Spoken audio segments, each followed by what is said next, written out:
Bom dia.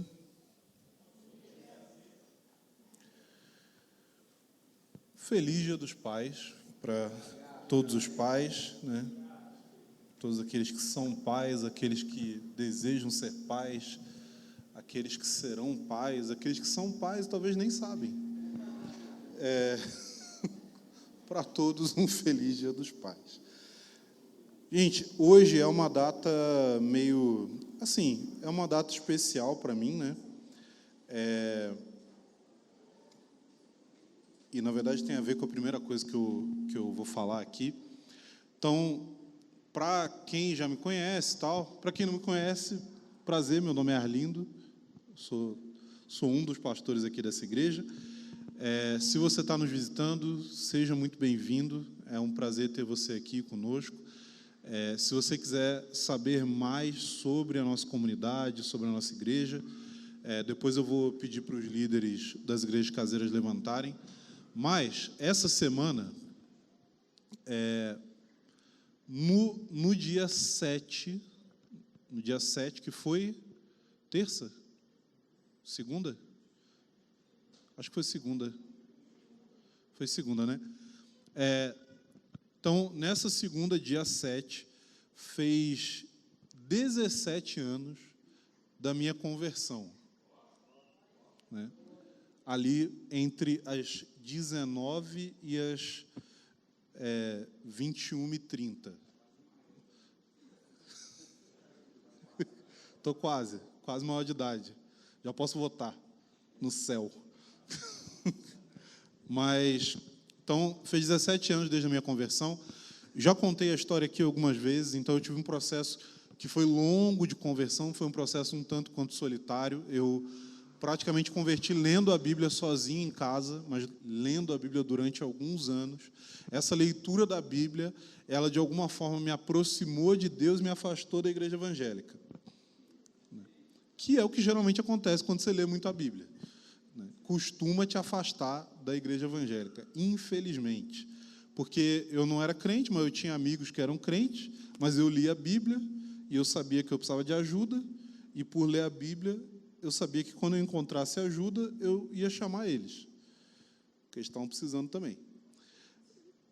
E eu falo desse horário, inclusive, por quê? Porque foi um momento específico em que eu tive uma experiência, depois de anos lendo a Bíblia, depois de anos sentindo condenação, porque eu não tinha um pano de fundo evangélico, eu não nasci num berço evangélico, não nasci numa maternidade evangélica, não tinha nada evangélico na loja para comprar quando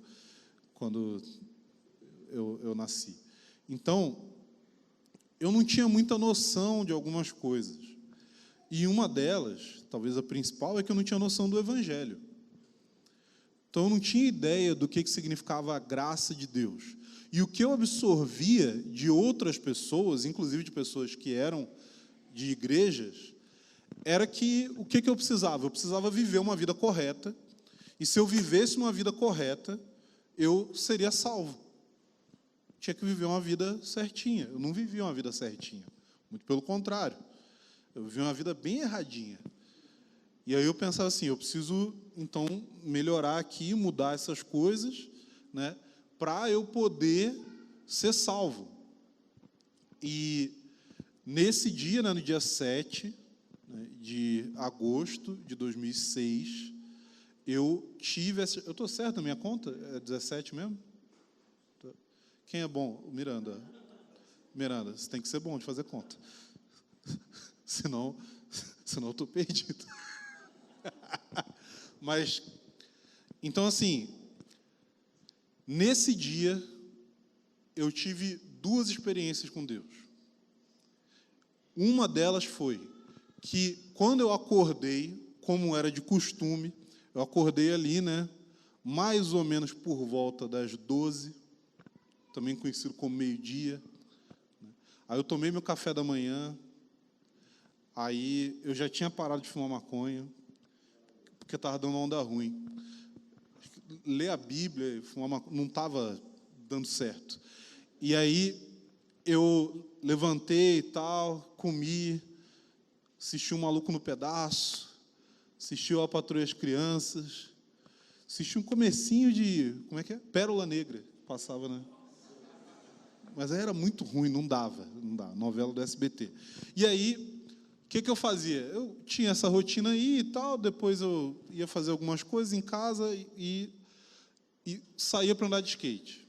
Nesse dia eu saí para andar de skate, cheguei no lugar que eu andava de skate, não tinha ninguém, conversei com o mendigo lá, que era amigo nosso, o mendigo falou que era ex-ministro de louvor da Assembleia de Deus, eu vi que tinha alguma coisa estranha acontecendo, porque eu já estava em crise, mas nesse dia, quando eu acordei, eu tive uma sensação muito forte de algo que pode parecer banal para a maioria de vocês, mas eu tive uma percepção na hora assim que foi: eu preciso de Deus. Nunca tinha me ocorrido isso. Eu sempre pensava daquilo que eu precisava fazer para não ser condenado por Deus, mas eu nunca tinha parado para pensar assim, que eu precisava de Deus de alguma forma, da pessoa dele, de encontrar com ele. E nesse dia eu acordei com esse pensamento em mente. E aquilo ali ficou martelando na minha cabeça e tal.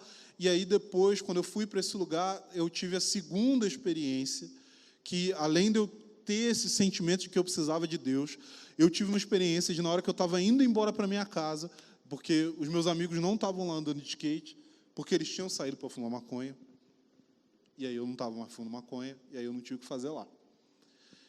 E aí eu falei, vou embora para casa. E nessa hora que eu estava indo embora para casa, eu ouvi uma voz falando comigo, como se fosse alguém do meu lado, me dizendo para entrar numa determinada rua. Quando eu entrei nessa rua, e eu fui andando até o final dela, e eu preciso ressaltar aqui que era uma rua escura, deserta, à noite, no Rio de Janeiro. Então, tinha que ser a voz de Deus, senão eu não estaria aqui hoje. Então, eu entrei por aquela rua. Quando eu cheguei no final daquela rua, veio alguém correndo na minha direção. O que eu pensei? Vou ser assaltado. Mas não era um amigo meu que não assaltava, porque tinha os que assaltavam. Mas, enfim, isso não cabe agora. Então, esse amigo meu veio para falar comigo e assim, cara, eu estava numa crise, cara, eu preciso de Deus. Eu ouvi Deus falando comigo, eu pensei, ou é Deus ou eu estou ficando louco. E aí, quando eu ouvi isso, eu estava naquela situação, eu pensei assim, cara, eu vou procurar uma igreja, eu vou, sei lá, a primeira que eu achar, eu vou entrar e eu tenho que ser crente agora. E aí, quando esse amigo meu veio falar comigo, e era um amigo de infância, ele chegou para mim e falou que ele tinha voltado para Jesus, tinha mais ou menos um mês. E naquela hora ali, em que eu estava ouvindo aquela voz falar comigo, ele estava a algumas quadras dali, numa reunião de oração, onde ele lembrou de mim, e ele falou, eu queria pedir oração por um amigo meu, porque eu acredito que ele vai estar aberto para ouvir o Evangelho. E ele orou por mim, naquela hora.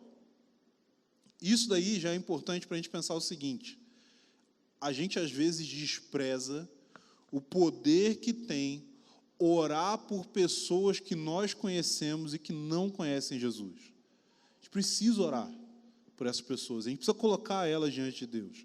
Aquilo que o Espírito Santo pode fazer é muito além daquilo que eu posso fazer. Então a gente precisa orar por essas pessoas, por familiares, por amigos, por conhecidos, por colegas de trabalho. A gente tem que orar, porque Deus pode tocar essa pessoa onde ela estiver. E Deus me tocou naquela hora que eles estavam orando por mim. E nesse dia, quando ele começou a falar comigo a respeito de como ele tinha voltado para Jesus e tal, ele me convidou para ir numa reunião da igreja que ele fazia parte. Era uma igreja que ele tinha feito parte quando era criança, depois ele desviou, depois ele voltou para essa mesma igreja. E essa igreja que ele me convidou para ir era uma igreja caseira. Era uma igreja que se reunia nas casas. Eram várias igrejas caseiras espalhadas pela cidade do Rio de Janeiro, e ele me convidou para ir em uma específica, e eu fui nessa igreja caseira, e o dia que eu fui nessa igreja caseira foi num domingo, dia 13 de agosto, pela manhã. Quando eu fui nessa igreja caseira, eu vi acontecendo ali aquela dinâmica de pessoas compartilhando, um compartilhando algo da palavra, o outro dando um testemunho, um falando de uma dificuldade que estava tendo, as pessoas orando umas pelas outras, até que chegou uma hora que eles chegaram para mim e perguntaram: e aí, você quer falar um pouco sobre você e tal? E aí eu fui lá e despejei aquele tanto de coisa que tinha acontecido nos últimos, 7 anos da minha vida, e eles ficaram sem saber o que fazer. Eles ficaram assim, ué, mas... Porque geralmente assim, a pessoa fala, a gente prega, né, e tal, aí eu mesmo falei, eu mesmo preguei para mim mesmo, e eles ficaram assim, e agora? Aí tinha uma irmã que queria catar um copo d'água e me batizar na hora, mas o pessoal falou, não, calma, aí oraram por mim e tudo mais. Então, por que eu estou dando esse testemunho aqui, que alguns de vocês já ouviram incontáveis vezes? Porque nós, como igreja, enfatizamos que a igreja na casa, no lar, é a nossa principal expressão de igreja, em termos de reunião. Por quê? Porque a igreja caseira é a igreja que tem uma estrutura à prova de perseguição. A igreja caseira é a igreja onde você, de fato, tem a oportunidade de conhecer as pessoas. A igreja caseira é o ambiente onde, de fato, nós podemos não só receber dos nossos irmãos, que podem compartilhar algo que vai nos abençoar e nos edificar, mas nós também podemos abençoar outros, edificar outros, independente do seu nível de maturidade, de experiência, de conhecimento. Por quê? Porque a Bíblia diz que todos nós que temos o Espírito Santo, e todos aqueles que creram em Jesus, se arrependeram de seus pecados, têm o Espírito Santo, todos nós recebemos da parte de Deus dons com os quais nós podemos contribuir com a vida uns dos outros. Então, cristianismo de verdade não é você só ficar vindo em reunião de domingo e vendo a nuca do seu irmão enquanto você vê alguém falando numa plataforma. Cristianismo de verdade implica em que você faz parte de um corpo. E como alguém que faz parte de um corpo, você tem uma função. E essa função, ela faz com que o corpo seja enriquecido. Então, a gente enfatiza a igreja caseira porque a gente entende que o poder que há na edificação do corpo de Cristo pelo próprio corpo de Cristo é infinitamente maior do que o poder que há de edificação quando somente uma pessoa ou algumas pessoas estão ministrando. O objetivo da reunião de domingo é que a gente tenha um momento de adorar coletivamente, de conseguir chegar diante de Deus como um povo, de maneira coletiva, de criar um ambiente de adoração, e para que pessoas que têm dons proféticos, pessoas que têm dons no ensino da palavra, pessoas que têm dons para que a igreja seja treinada e equipada, vão atuar aqui, mas não é para você, beleza, agora eu fui alimentado no culto, o pastor me alimentou, lá tem um bom alimento. Gente, deixa eu ensinar um negócio para vocês, se você não sabe disso ainda. Pastor, na Bíblia, é uma palavra que vem do uso da época. Ou seja, era um pastor de ovelhas. Ovelha, bicho. Pastor não alimenta ovelha.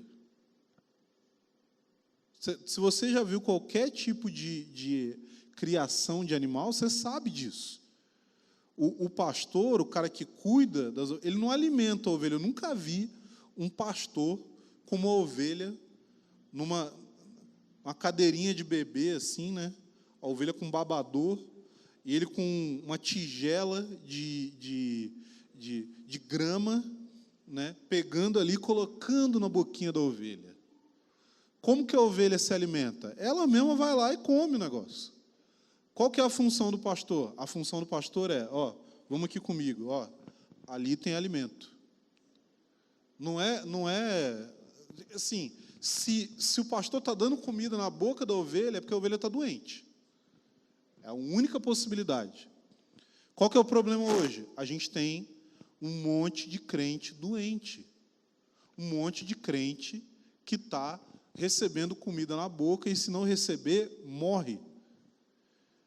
Então, a igreja caseira tem como objetivo fazer com que cada um cresça, amadureça, edifique o corpo e se torne alguém que não só confessa o nome de Jesus, mas alguém que representa Jesus com a sua vida. Então, hoje nós temos, eu não sei quantas igrejas caseiras a gente tem. Quantos? 17? Ó, 17. Ó. Gente, tem 17 anos que eu conheci Jesus e hoje a gente tem 17 igrejas caseiras. Sabe o que isso significa? Nada.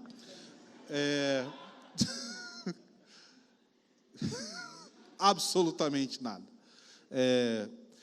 Então, a gente tem 17 igrejas caseiras. Eu não sei se está projetando, mas se puder projetar aqui, se houver essa possibilidade. A gente tem igrejas caseiras em vários bairros aqui de Campinas e em algumas outras cidades, como Vinhedo, Valinhos, Hortolândia e só. Sumaré? Não? Mas, enfim, gente, vai aparecer aqui, se você quiser. E agora é aquele momento de constranger levemente os líderes das igrejas caseiras. Então, eu queria pedir que vocês se levantassem, aqueles que são líderes de igrejas caseiras. Então, se você quer saber mais sobre as igrejas caseiras, esses são alguns dos líderes aqui, né, os que estão presentes agora de manhã. Provavelmente, né, provavelmente não, com toda certeza, tem bairros que estão... Está sendo projetado aqui? Tem bairros que estão aqui que os líderes provavelmente virão à noite, mas, enfim, procura qualquer um de nós, a gente vai indicar para você alguma igreja caseira, se você quiser conhecer. Ok. Beleza? Próxima coisa. Amanhã, segunda-feira, a gente tem a nossa reunião de oração. Então, toda segunda, a gente tem tido reuniões de oração em vários modelos diferentes. Então, a gente teve reunião de oração que são orações voltadas para intercessão. Lembrando que intercessão para a gente aqui não é sair na mão com as potestades. Tá? Oração intercessória é você orar a Deus em favor das pessoas. Né? Então, não existe nenhum momento na Bíblia em que as pessoas oram ao diabo, porque tem intercessão por aí que é orar ao diabo. É o cara ficar 1, 2 horas falando com o capiroto. Não acho muito produtivo. Acho mais produtivo orar a Deus. Então, a gente crê em batalha espiritual? Sim, mas a gente crê em batalha espiritual centrada em Deus. Ok? Então, a gente tem a nossa reunião de oração, que às vezes é focada em intercessão, às vezes é focada em aquilo que a gente chama de adoração com a palavra, que basicamente é pegar as coisas que a gente tem nas Escrituras, a respeito de quem Deus é, e orar e cantar isso de volta para Deus. E a gente tem momentos em que a gente tem oração coletiva, de forma mais livre, onde a gente faz uma roda e todo mundo ora, que aí é sem microfone e tal. Uma vez por mês, eu acho que a gente está tendo um momento de aula aqui, falando sobre assuntos relacionados à oração. Você é nosso convidado para vir a qualquer oração dessas na segunda.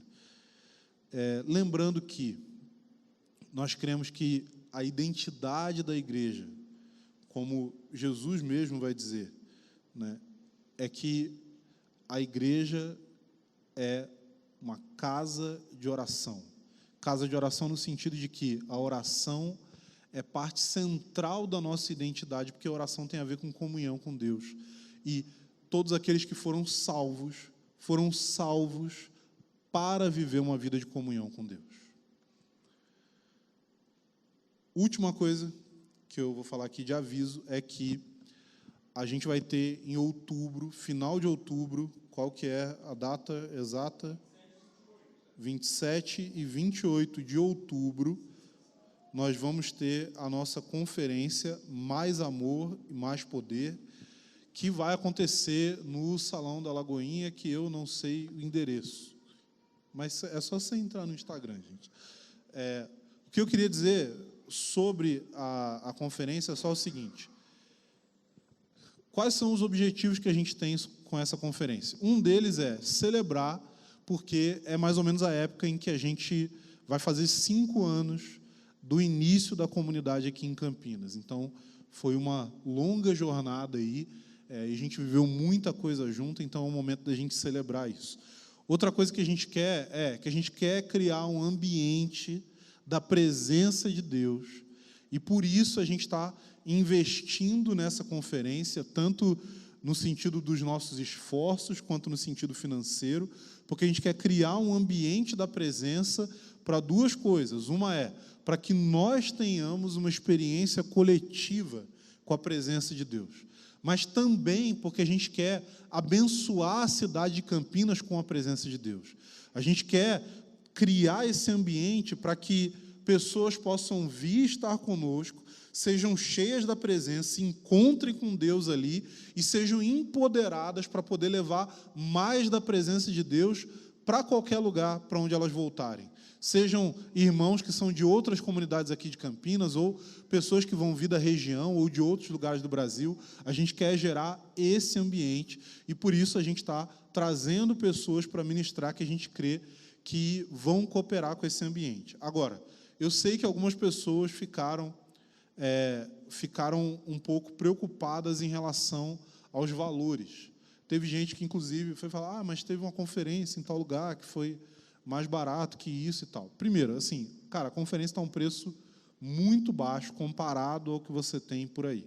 Segundo, a gente poderia fazer uma conferência muito mais barata. A gente poderia fazer uma conferência, inclusive, de graça. A única coisa é, a gente não conseguiria abençoar a cidade. A gente teria que ser totalmente fechado para que somente as pessoas que são aliançadas aqui conosco pudessem participar. E isso daí a gente percebeu, a gente fez isso no ano passado, mas a gente percebeu que a gente precisava dar esse passo. Por quê? Porque a gente entende que o nosso chamado como igreja tem a ver com tocar a cidade de Campinas. Tanto tocar a igreja na cidade de Campinas para abençoar os nossos irmãos que são de outras comunidades aqui, mas também tocar as pessoas que não creem em Campinas. E qual que é uma das coisas que a gente vai fazer para poder proporcionar isso? É proporcionar um ambiente onde a igreja seja cheia da presença de Deus e saia para o seu dia a dia com essa presença sobre ela e possa tocar pessoas. Então, por isso que a gente está fazendo a conferência num lugar maior, e fazendo a conferência num lugar maior, a gente tem custos, a gente tentou minimizar esses custos o máximo possível, mas óbvio que tem um limite, e a gente está tentando cobrar o mínimo possível, principalmente para as pessoas da nossa comunidade. Agora, pouquíssimas pessoas fizeram inscrição, a gente vai estender a inscrição até o dia 20, então a gente está no dia 13, daqui a 7 dias, vai encerrar as inscrições desse primeiro lote, que é exclusivo para a comunidade, com um preço especial. Então, se você quer participar, compre logo o seu ingresso para a conferência. Se você tem dificuldades financeiras, o que você deve fazer? Consigo comprar, então compra logo.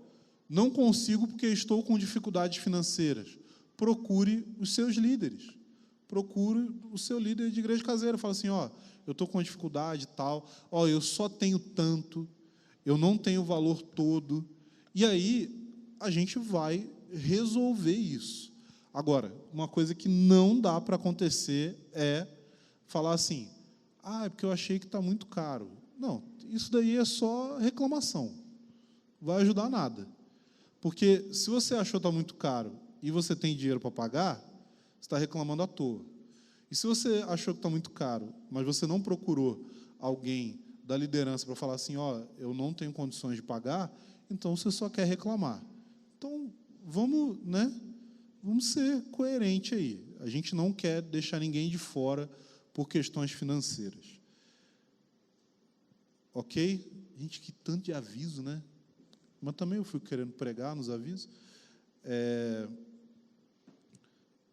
A gente vai continuar aqui a nossa Como eu falei da outra vez, a gente começou uma série nova aqui, e eu quero falar com vocês sobre seguir Jesus, sobre ser discípulo.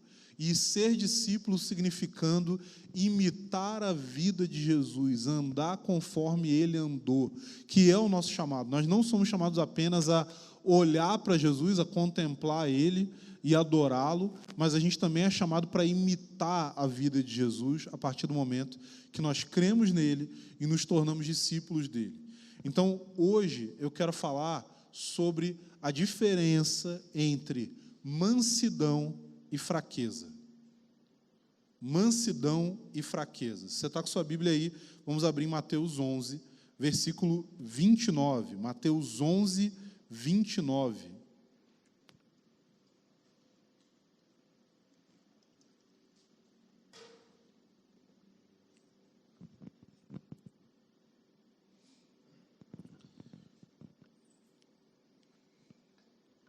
Ok? Mateus 11, 29 diz o seguinte: tomem sobre vocês o meu jugo, deixem que eu lhes ensine, pois sou manso e humilde de coração, e encontrarão descanso para a alma. Então, Mateus 11, 29, essa versão aqui é NVT. Então, primeira coisa, eu quero começar com uma pergunta. Você é alguém manso? Da forma como Jesus diz aqui, o que é mansidão? Porque existe a possibilidade de você não ser alguém manso, mas o que a gente geralmente entende como o contrário de alguém manso?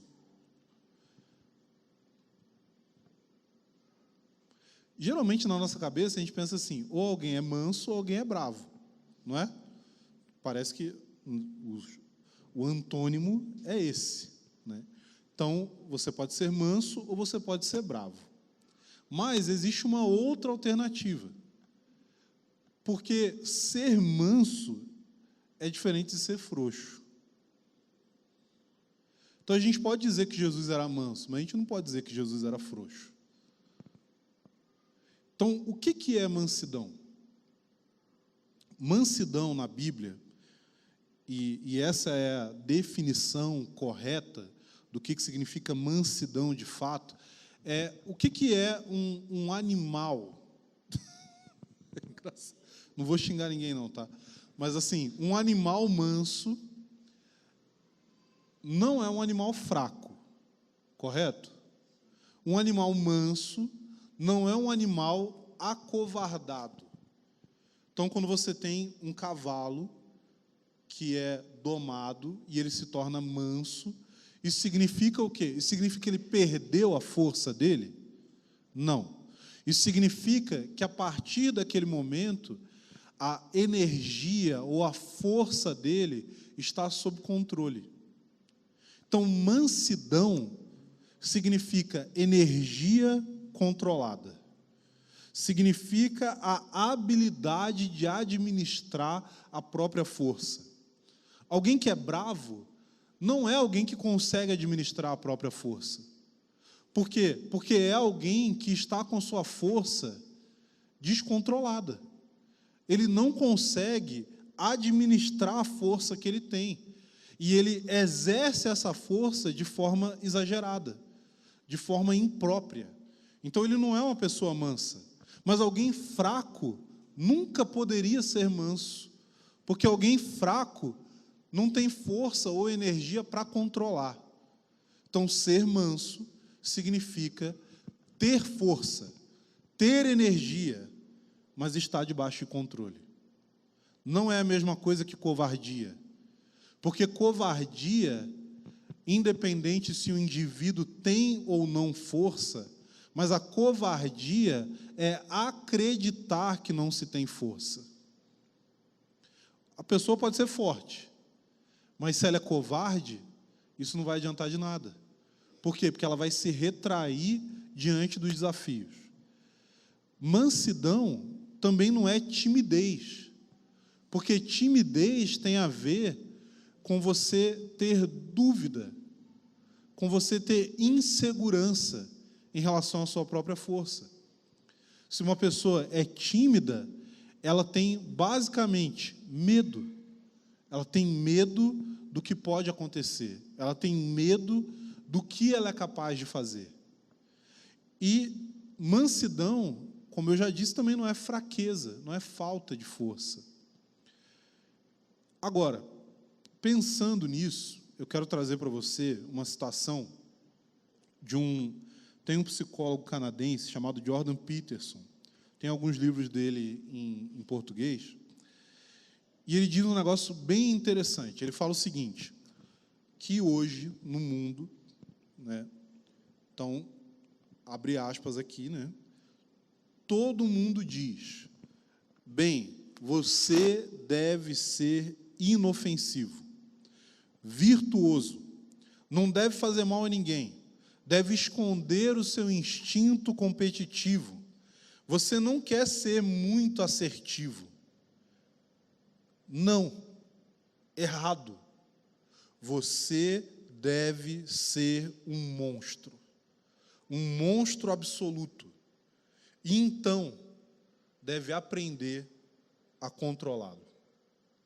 Então, isso é o que Jordan Peterson diz.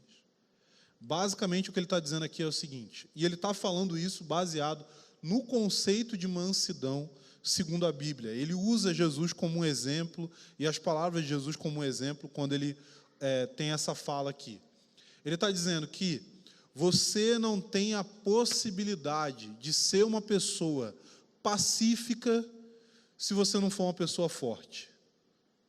Você não tem a possibilidade de ser uma pessoa mansa se você não for uma pessoa corajosa.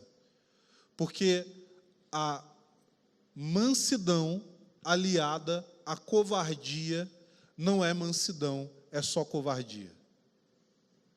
A mansidão aliada à fraqueza não é mansidão, é somente fraqueza. A mansidão aliada à timidez não é mansidão, é somente medo. O que Jesus nos ensina é que Ele é manso e humilde de coração. Então, se Jesus é manso e humilde de coração, e nós fomos chamados a seguir os passos de Jesus, nós também devemos ser mansos e humildes de coração. Nós devemos aprender dele, assim como ele mesmo diz na passagem. Mas Jesus sendo manso e humilde de coração, quer dizer que essas palavras aqui, de que você deveria ser um monstro, elas não são aplicáveis a ele? Será que seria blasfêmia dizer que Jesus era um monstro? Será que seria errado dizer que Jesus era um monstro absoluto? Assim como as palavras desse psicólogo dizem? E para isso, eu quero trazer um outro exemplo bíblico. Também em Mateus, capítulo 21, versículos 12 ao 13. Mais uma vez eu vou ler na versão NVT. Mateus 21, do 12 ao 13, diz o seguinte: então Jesus entrou no templo e começou a expulsar os que ali estavam comprando e vendendo animais para os sacrifícios. Derrubou as mesas dos cambistas e as cadeiras dos que vendiam pombas, dizendo: as Escrituras declaram, o meu templo será chamado casa de oração, mas vocês o transformaram num esconderijo de ladrões. Baseado nessa passagem, eu poderia dizer que Jesus era um monstro. E eu poderia dizer que se você quer ser parecido com Jesus, você deveria ser um monstro. Esse conceito é um conceito que é muito utilizado na psicologia, se eu não me engano, principalmente na psicologia junguiana, que é o termo que vai ser usado é desenvolver a sua sombra. Não estou dizendo que na psicologia esse termo e esse conceito estão totalmente embasados por aquilo que as Escrituras dizem, mas existe uma ideia, que é a ideia de que se você se considera alguém fraco e inofensivo, Isso daí faz com que a forma como você se relaciona com os outros seja uma forma em que você se sente constrangido, fraco e coagido. Mas se você se considera alguém forte, e alguém forte por definição, gente, por definição, alguém forte é capaz de um grande mal. Mas se você se considera alguém forte, mas ao mesmo tempo é alguém forte que opta pela paz, aí sim, você é alguém que está de fato no controle da sua própria vida. Mas se você é fraco, ou se você se enxerga como fraco, se você vive como refém das pessoas, seja uma fraqueza emocional, relacional, de qualquer outro tipo, a verdade é que você não vai conseguir viver isso que está sendo dito aqui em Mateus capítulo 11. Você não vai ser manso e humilde, porque você vai ser somente fraco. Então, monstros causam medo, mas também podem prover proteção. Se você não é capaz de causar medo, você também não é capaz de prover proteção. Vocês entendem o que eu estou dizendo? Não estou dizendo que você tem que sair por aí sendo assim, um doido, gritando com as pessoas, querendo dar susto nos outros. Não estou dizendo isso. O que eu estou dizendo é que você precisa saber que existe uma necessidade de autonomia em cada um de nós. Existe uma necessidade de ser forte, de fato, nas nossas opiniões, convicções, pensamentos. Existe uma necessidade de ter força na nossa personalidade, para que, de fato, a gente possa se posicionar de uma forma em que, quando eu abro mão dos meus direitos, eu estou fazendo isso não por constrangimento, mas eu estou fazendo de maneira voluntária. Essa que é a questão. Jesus não chamou você para ser inofensivo. Jesus chamou você para ser manso, humilde, pacificador. Jesus chamou você para ser alguém que, sim, se sacrifica, mas se sacrifica de maneira voluntária e não por constrangimento, não pela força da pressão alheia. Martin Lloyd-Jones, no seu livro Estudos do Sermão do Monte, ele vai dizer o seguinte, ó: seja-me permitido enfatizar a questão como segue. A mansidão não equivale à indolência. O que é indolência? É a falta de disposição física ou mental. Morosidade, ócio, preguiça. Então, a mansidão não equivale à indolência. Há pessoas que parecem mansas em sentido natural, mas não são mansas de forma nenhuma, e sim indolentes. Não é de uma característica dessa ordem que as Escrituras estão falando. Também não está em foco a tibieza. Gente, o Martin Lloyd-Jones, ele, assim, eu não sei quem traduziu isso aqui. Não sei onde que essa pessoa cresceu, que as pessoas usavam tibieza. Né? Tibieza é o quê, né? Eu tive que procurar no dicionário. Eu nunca fiquei muito tibiado, não. Então, o que é essa palavra aqui que ele está usando, tibieza? É um estado de fraqueza, frouxidão, debilidade, falta de ardor e de entusiasmo. Frieza. Então, ele diz aqui que não... Como é que é? Não estão em foco a tibieza ou a frouxidão. Embora eu use esse vocábulo com cautela. Há indivíduos que são complacentes. As demais pessoas tendem por observar quão mansos eles parecem ser. Todavia, isso não é mansidão. Isso é fraqueza, frouxidão. Por igual modo, não está em pauta a gentileza. Há pessoas que parecem ter nascido naturalmente gentis. Não é isso que o Senhor quis dizer ao afirmar bem-aventurados os mansos. Nesses casos, ocorre algo de natureza puramente biológica. O mesmo tipo de fenômeno que pode ocorrer nos animais. Um cão pode ser mais pacífico do que outro. Um gato pode ser mais quieto do que outro. Mas isso não corresponde à mansidão do que nos fala a Bíblia. E também não está em vista ser alguém naturalmente gentil ou fácil no trato com os seus semelhantes. Por igual modo, não devemos pensar em fraqueza de caráter ou de personalidade. Muito menos ainda deve-se pensar em uma atitude de... essa palavra aqui não está boa, não. Uma atitude de abrir mão de princípios, de buscar a paz a qualquer custo. Quão frequentemente todas essas qualidades ou defeitos são confundidos entre si.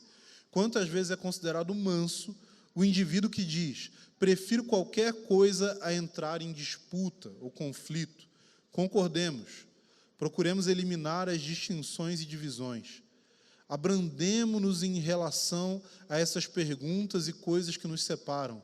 Sejamos todos gentis, alegres e felizes.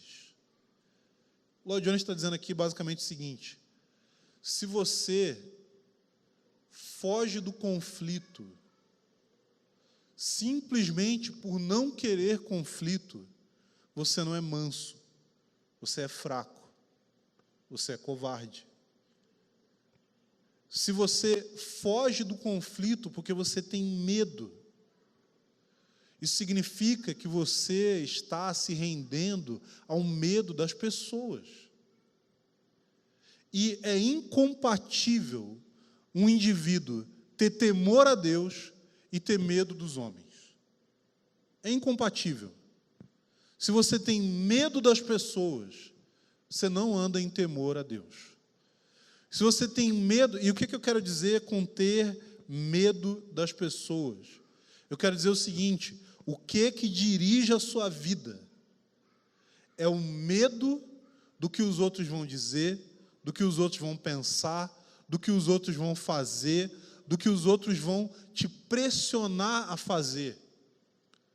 Ou é a presença de Deus?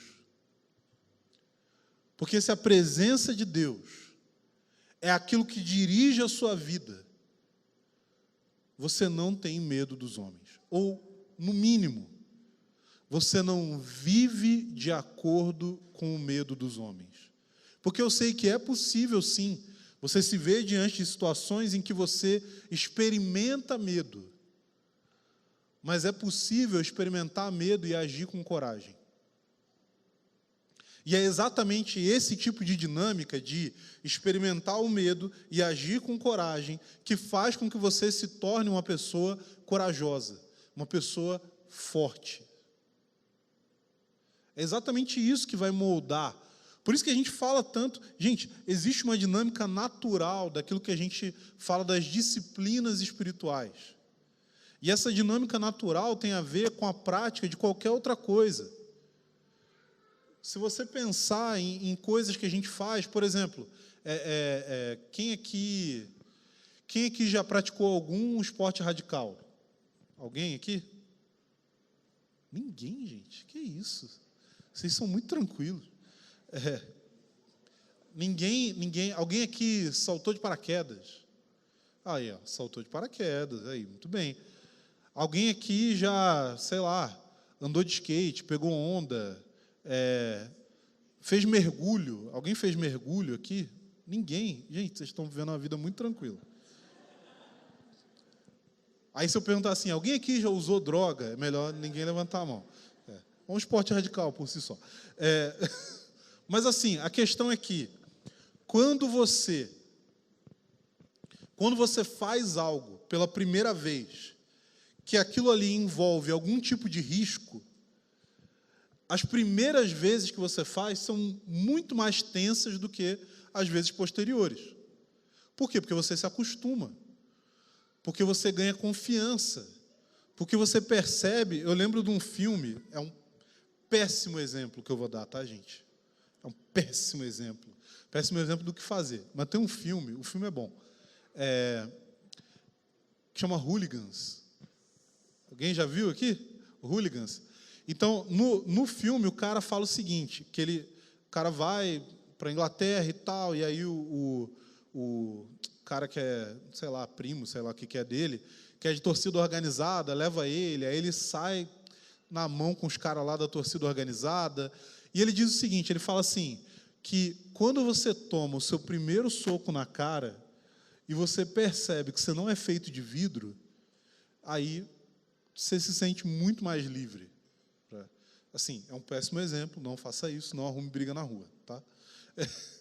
Mas tem uma verdade nisso, que existe uma hora que você faz o negócio que te dava medo, e você percebe que não era tudo isso. E não existe outro processo para que você cresça em coragem. Jesus não se sacrificou porque ele era fraco. Muito pelo contrário. Jesus se sacrificou porque ele era forte. Sabe por quê? Ele fala o seguinte, eu sou manso e humilde de coração. Então, ser manso significa que ele tinha a capacidade de controlar a sua própria energia. Mas ser humilde significava que ele tinha a capacidade de colocar a si mesmo dentro daquilo que era o seu papel.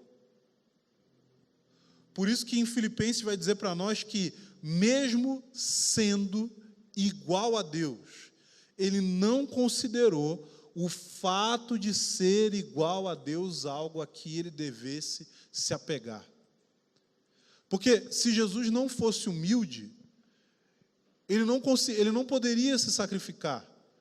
Porque ele olharia para todas aquelas pessoas e ele diria com toda razão, eu tenho mais valor do que elas. Mas pelo fato dele ser humilde, ele não se apegou à sua divindade. E ele se dispôs a se sacrificar. Porque ele não estava dando atenção para isso, ele estava dando atenção em qual que era o propósito que estava diante dele. Jesus não se sacrificou porque ele era fraco. Ele sacrificou porque ele era forte, mas ele era manso e humilde de coração. E, gente, eu estava esses dias conversando com o Ângelo, e aí a gente estava falando algumas coisas, eu estava falando de um negócio que eu estava pensando, e ele falando dele, e aí ele começou ele trouxe um negócio que ele estava refletindo, falou sobre qual que é a principal característica masculina, qual que é a característica definidora da identidade masculina. E, geralmente, quando você ouve pessoas falando disso, as pessoas vão dizer que a principal característica masculina é a responsabilidade.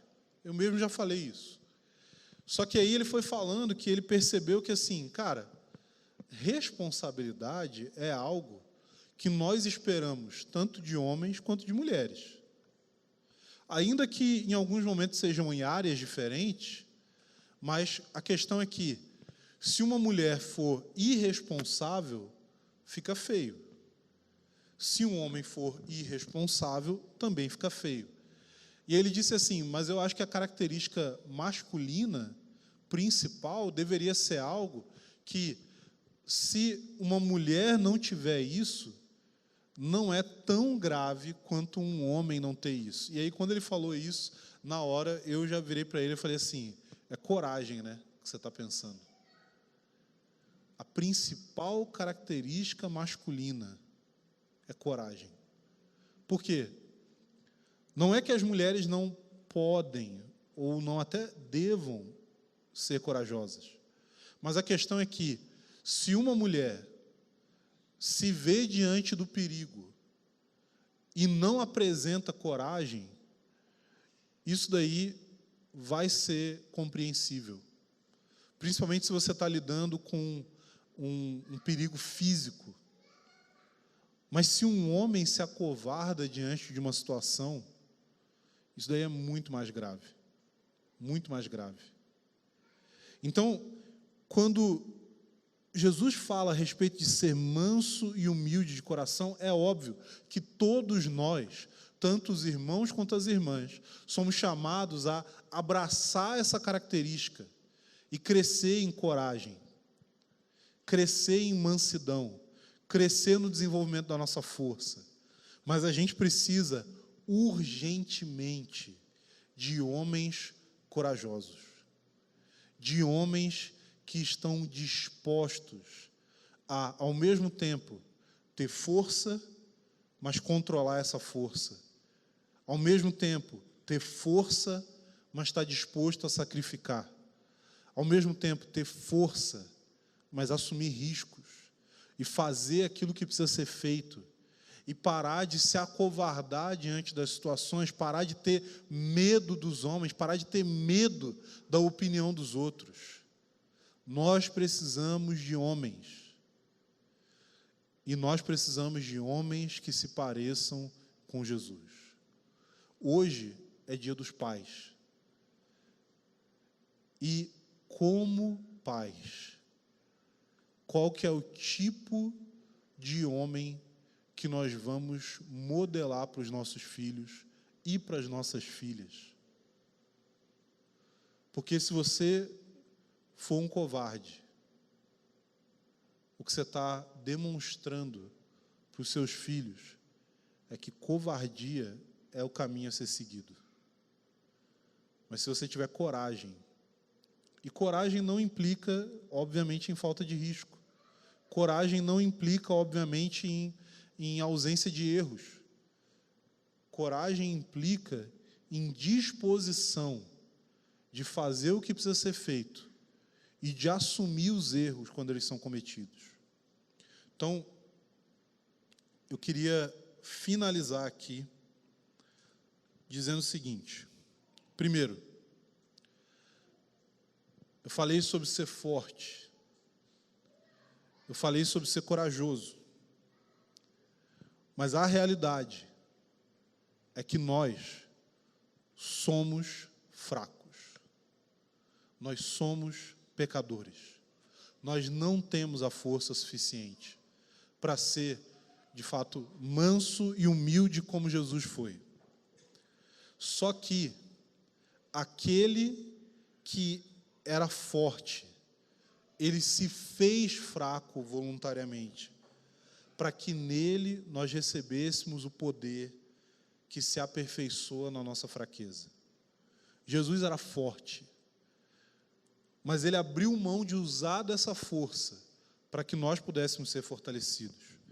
Jesus se entregou à morte sem ser interiormente fraco, para que nós, cada um de nós, mesmo sendo fracos, tenhamos acesso à força e à vida de Deus. Tem noção? Ele era forte o suficiente para se livrar da morte, mas ele abraçou a morte. Por quê? Porque eu e você não somos fortes o suficiente para que nós sejamos livres da morte.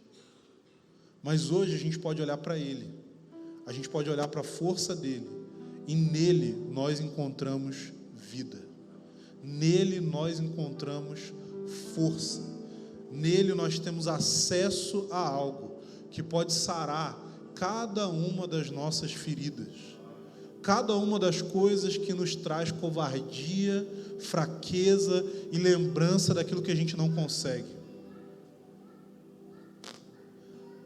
Nele nós encontramos força.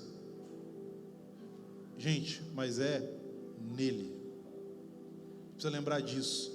Nele nós encontramos força, mas é nele. É nele que nós encontramos. Não existe a possibilidade de você se fortalecer para se aproximar dele. Não existe a possibilidade de você falar assim, não, eu preciso me fortalecer, eu preciso melhorar, eu preciso arrumar a minha vida, eu preciso fazer as coisas certas, eu preciso ter meu devocional corretamente, eu preciso parar de cometer esse pecado, eu preciso me tornar uma pessoa melhor nisso daqui, eu preciso me tornar um melhor marido, um melhor pai, um melhor filho, um melhor funcionário. Não existe isso. Porque a força que nós precisamos, nós encontramos nele. Você não vai encontrar em você mesmo. Para de procurar onde não tem essa força. Porque essa força só é encontrada em Jesus.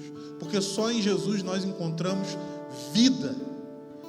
E nós estamos mortos longe dele. E um morto, não existe a possibilidade de um morto se fortalecer. Já viu alguém morto indo para a academia? Já viu alguém morto fazendo exercício? Alguém morto preocupado? Não preciso de uma alimentação de melhor qualidade. Não, não tem isso. Porque alguém morto é a definição do que é fraqueza. E sabe o que nós somos longe de Jesus? Mortos. Totalmente mortos. Mas nele nós temos vida. Nele nós temos vida.